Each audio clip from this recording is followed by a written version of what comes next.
नमस्कार। आज की कहानी है एक खर्चीली सास। एक बार की बात है, सीमा नाम की एक महिला थी। उसकी एक सास थी जिसका नाम रमा था, जो कि बहुत खर्चीली थी।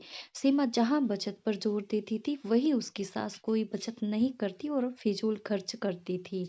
एक बार सीमा ने अपनी सास को कुछ पैसे रखने के लिए दिए, जिसको वह अगले दिन बैंक में जमा करवाने वाली थी। उसकी सास उन पैसों से बाजार से अपने लिए कपड़े लेकर आ गई। अगले दिन जब सीमा ने अपनी सास से पैसे मांगे तो सास ने बताया वह तो उसने खर्च कर दिए हैं। उसने सीमा को कहा बचत करने की कोई जरूरत नहीं है, जिंदगी को अच्छे से जीना चाहिए। सीमा अपनी सास को फिजूल खर्ची करने से, घर की लाइट जलाने से मना करती थी, जो कि उसकी सास को बिल्कुल पसंद नहीं था। वह इन बातों पर अपनी बहू सीमा को डांट देती थी। इसके बाद सीमा ने भी निर्णय कर लिया कि वह अपनी सास को रोकेगी नहीं। सीमा ने इसके बाद अपनी सास के कमरे में बल्ब लाकर दिया। सास के पूछने पर सीमा ने कहा कि अब वह जितना चाहे उतना लाइट जला सकती है। एक दिन सीमा की सास को पकोड़े खाने की इच्छा हुई।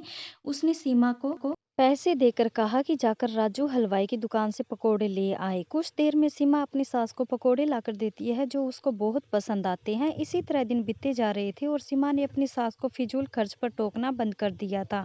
एक दिन सीमा की सास बीमार हो गई। उसको जब हॉस्पिटल में भर्ती कराया तो डॉक्टर ने एक बड़ी बीमारी बताकर शहर के हॉस्पिटल में रेफर करने को कहा। जब सीमा के पति ने डॉक्टर से इसका खर्च पूछा तो डॉक्टर ने 2 लाख रुपए बताया।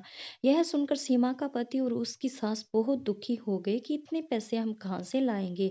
लेकिन सीमा ने डॉक्टर को अपनी सास को शहर के डॉक्टर को रेफर करने को कहा, जिससे उसके पति और सास हैरान हो गए। सीमा ने बताया कि यह पैसे उसने घर खर्च में से बचा करके जोड़े हैं। इसके बाद कुछ दिनों बाद सीमा की सास शहर में से अपना इलाज कराकर आ गई। अब वह पूरी तरह से स्वस्थ थी। उसने आकर सीमा से पूछा कि तूने इतने पैसे कैसे जोड़े? मैं तो तुझे बचत करते समय हमेशा मना करती थी। तब उसने बताया कि मैंने सारे घर में कम बिजली प्रयोग करने वाले बल्ब लगाए और जब भी आप मुझे बाहर से पकोड़े लाने को कहती थी, तो मैं घर पर ही आपको पकोड़े बनाकर खिलाती थी। उसने सीमा की बहुत तारीफ की और खुद भी आगे से पैसे बचाने का निर्णय लिया। इस कहानी से हमें यही शिक्षा मिलती है कि हमें फिजूल खर्चे से बचना चाहिए। जितना हो सके ना उतना कम खर्चा करना चाहिए। तो कैसी लगी आपको ये स्टोरी? अगर आपको मेरी कहानियाँ पसंद आई तो प्लीज़ लाइक और कमेंट ज़रूर कीजिएगा। धन्यवाद।